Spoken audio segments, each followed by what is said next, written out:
चंद्रपुर शहर में अनेक ऐतिहासिक धरोहरें हैं, जिनमें पुरातन मंदिर, स्मारक और किलों के अलावा कई ऐतिहासिक नदी और तालाब हैं, जिनमें रामाला तालाब, झरपट नदी, इरई नदी, सभी नदियों की अपनी ख्याति और इतिहास है। चंद्रपुर के पश्चिम दिशा की ओर बहने वाली इरई नदी शहर की प्रमुख नदियों में से एक है।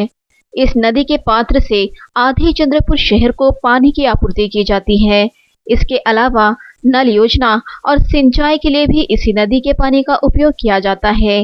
लेकिन वक्त की मार और लोगों द्वारा यह नदी दूषित हो चली थी, पर वक्त रहते आज चंद्रपुर के इतिहास का हिस्सा बने इस इरई नदी को संजोने का कार्य किया जा रहा है, जिसका बेड़ा राजनीतिक पार्टियों और विभिन्न संगठनों के अलावा आम जनता भी उठा रही है। इन दिनों इरई नदी पर भाजपा, कांग्रेस और विभिन्न संगठनों और आमजन ने मिलकर अपने अपने स्तर पर सफाई कार्य किया।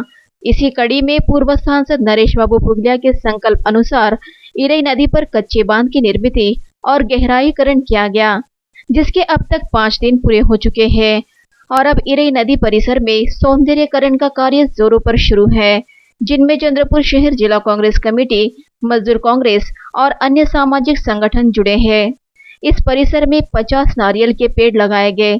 दरअसल कांग्रेस पक्ष ने यहां चौपाटी सा सौंदर्यीकरण बनाने की मंशा जताई, साथ ही पक्के बांध की जरूरत बयां की। माननीय श्री नरेश बाबू पुगलिया यांच्या एका संकल्पनेतून इरई नदीची सफाई आणि खोलीकरण करण्याचं काम सुरू झालं। आज साधारणतः 5वा दिवस आहे आणि या 5-6 दिवसामध्ये इरई नदीचे खोलीकरण, सपाटीकरण हे झाल्यानंतर आणि बंधारा पूर्ण केल्यानंतर आता या भागामध्ये सौंदर्यीकरणाचं काम सुरू झालेलं आहे। आज साधारणतः या ठिकाणी आपण नारळाची 50 झाडं लावणार आहोत आणि त्याशिवाय इतर जी वनस्पती आहे, कडुलिंब आहे, करंजी आहे आणि इतर जी वनस्पती आहे त्यांचीसुद्धा झाडं आपण या ठिकाणी कालपासून लावणं सुरू केलेलं आहे।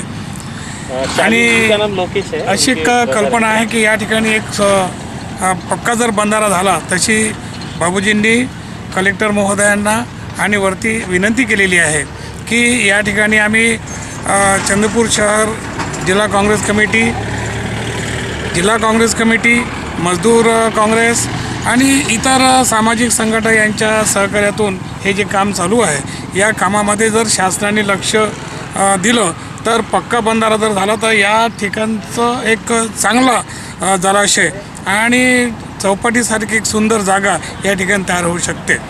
आणि आपण पाहतो आहोत की या परिसरामध्ये श्री बालाजी देवस्थान, नंतर या ठिकाणी अनेक गायत्री मंदिर, अनेक आश्रम, नंतर लॉन्स हे तयार झालेले आहेत। आणि हा जो इरई नदीच्या पश्चिमेकडचा जो भाग आहे, दाताळा कोसारा लगतचा जो भाग आहे, या भागामध्ये आता नव्यानंच शहर वसत चाललेलं आहे। त्या दृष्टीनं ही जागा अत्यंत महत्त्वाची आहे आणि म्हणून आदरणीय बाबूजींनी या ठिकाणी हा जो दाताळा पूल आहे या दाताळा पुलाच्या लगत एक पक्का बंधारा व्हावा। पडोली पूल जो आहे, पडोली पुलाच्या जवळसुद्धा एक पक्का बंधारा व्हावा आणि चोराज मार्गावरती जो नदीवरती पूल आहे त्या पुलाच्या जवळसुद्धा एक पक्का बंधारा व्हावा। असे 3-4 बंधारे सुचवलेले आहेत, पक्के बंधारे, की जेणेकरून या परिसराच्या लगतची जी गावं आहेत त्या गावातला शेती सिंचनासाठी पाणी मुबलक मिळू शकेल, एव्हाना त्यांना पिण्याचं पाणीसुद्धा मुबलक मिळू शकेल।